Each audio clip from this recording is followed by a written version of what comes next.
Bienvenidas y bienvenidos a Historias para Avivar el Fuego. Para avivar el fuego. Un podcast sobre historia. Una producción de la Universidad Nacional de Tierra del Fuego, Antártida e Islas del Atlántico Sur. Nuestra universidad pública.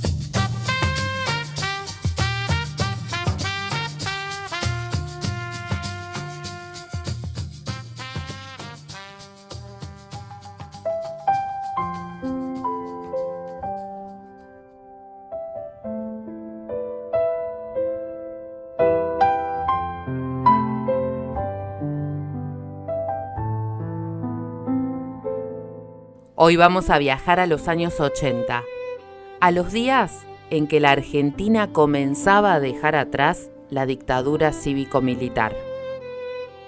La derrota en Malvinas precipitó la apertura democrática y poco a poco la actividad política se hacía más evidente y necesaria. Pero nuestra mirada se posará en el extremo sur, Tierra del Fuego.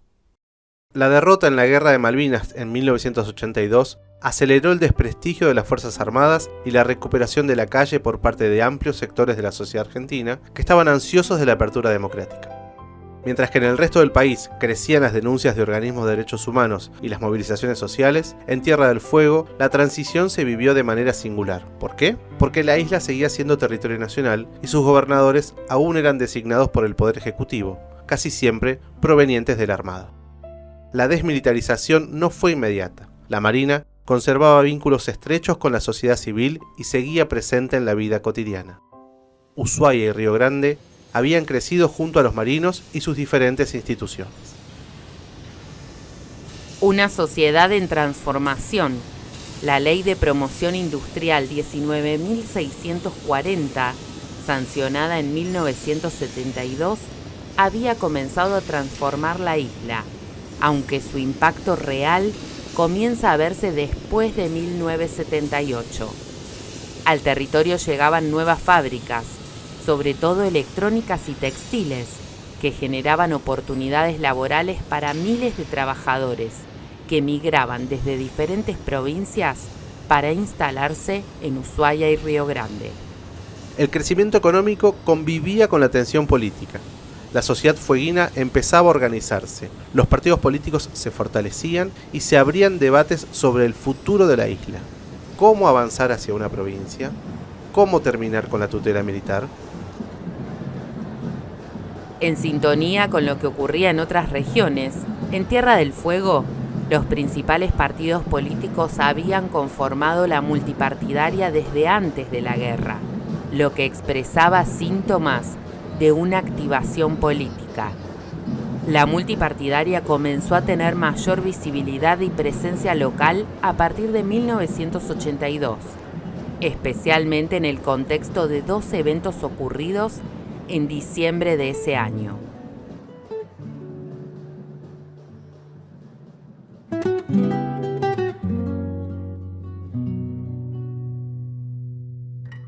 Historias para avivar el fuego. Un podcast sobre historia.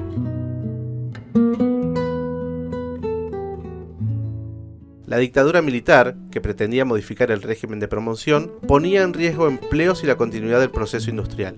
En este contexto, a principios de diciembre, el ministro Hueve visitó Tierra del Fuego y se reunió con el gobierno territorial, miembros de la Unión Industrial Fueguina y visitó algunas fábricas en Ushuaia y en Río Grande. El 3 de diciembre de 1982 marcó un punto de inflexión.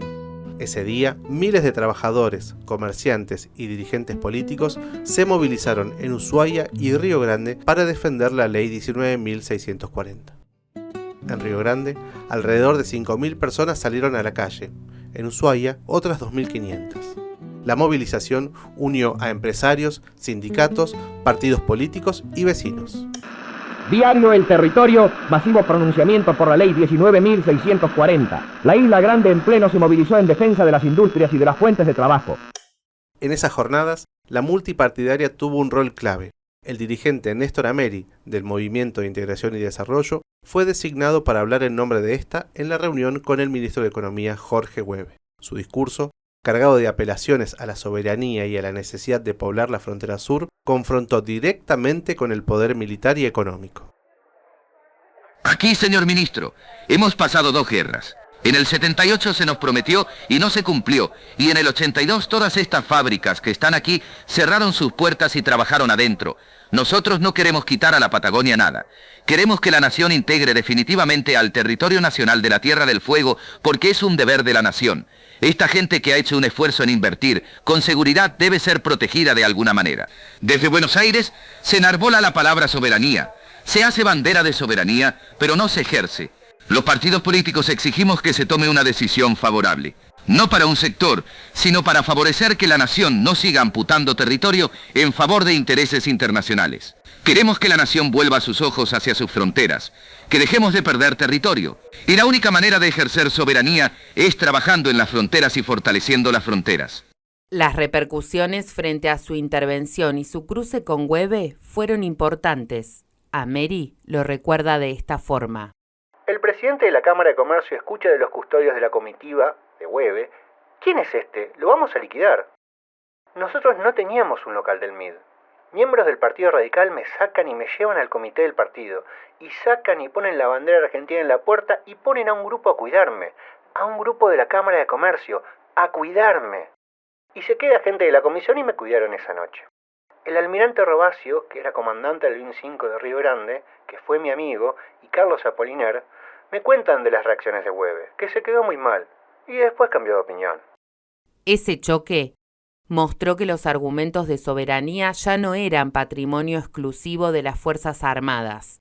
Ahora también los partidos y la sociedad civil los reclamaban como propios. Historias para avivar el fuego.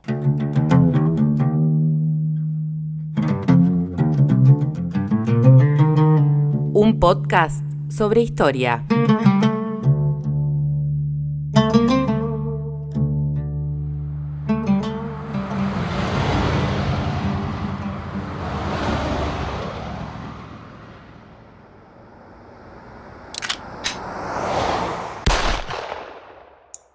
El asesinato de Florencia Rojas.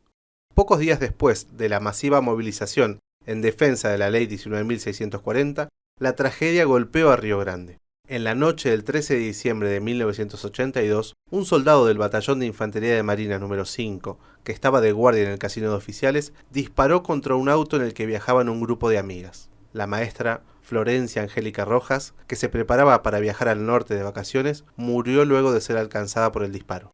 El hecho generó indignación. La comunidad educativa, organizaciones sociales y la multipartidaria reclamaron justicia realizando marchas en el centro de la ciudad. Pero la respuesta de la Armada fue defensiva y agresiva. El comandante Carlos Robacio llegó a confrontar con los vecinos y periodistas en una tensa conferencia de prensa.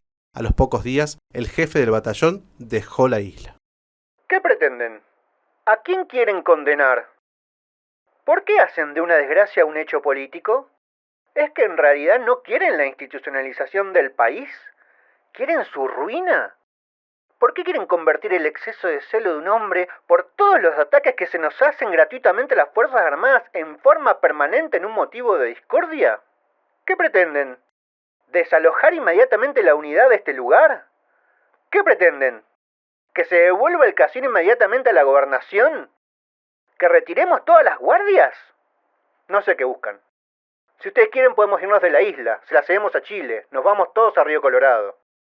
Creen que somos débiles porque tratamos de reencauzar el país y volver lo más rápido posible a la democracia.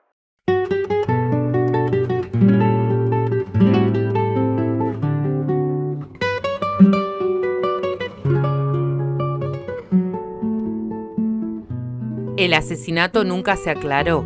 El episodio dejó en evidencia el desgaste del poder militar, su aislamiento y la creciente valentía de una sociedad que ya no estaba dispuesta a callar.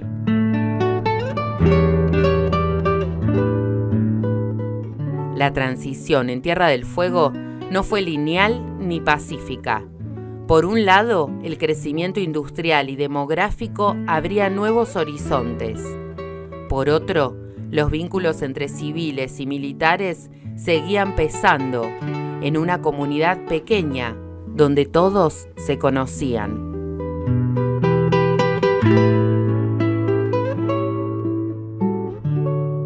El retroceso del poder militar se dio en medio de tensiones, conflictos y amenazas, pero también con una sociedad que comenzaba a organizarse políticamente, a reclamar por sus derechos y a proyectar el futuro de la isla como provincia.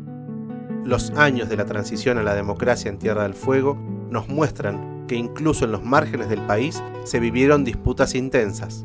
La movilización por la ley 19.640, el reclamo tras el asesinato de Florencia Rojas y el avance de los partidos políticos expresan el inicio de un nuevo tiempo. Un tiempo en el que la sociedad fueguina comenzó a dejar atrás el peso de la dictadura y a construir su propio camino hacia la democracia y la provincialización.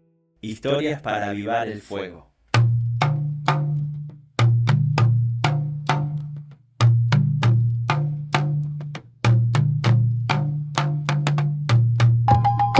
Para el trabajo de investigación se relevó material audiovisual y prensa histórica.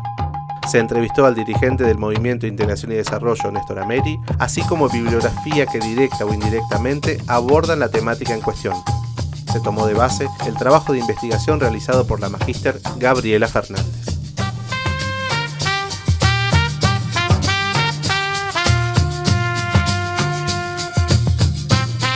Para profundizar la información, dirigirse al archivo oral y audiovisual de la Universidad Nacional de Tierra del Fuego, alojado en la web institucional www.untdf.edu.ar, pestaña ICSE, en la sección Archivo ICSE. Nos encontramos en un próximo episodio de Historias para avivar el fuego, una producción de la Universidad Nacional de Tierra del Fuego, Antártida e Islas del Atlántico Sur, nuestra universidad pública. Realizado en Radio UNTDF. Locución Florencia Basso. Edición Noelia Mangín y Maxi González. Convocatoria PCR 2025.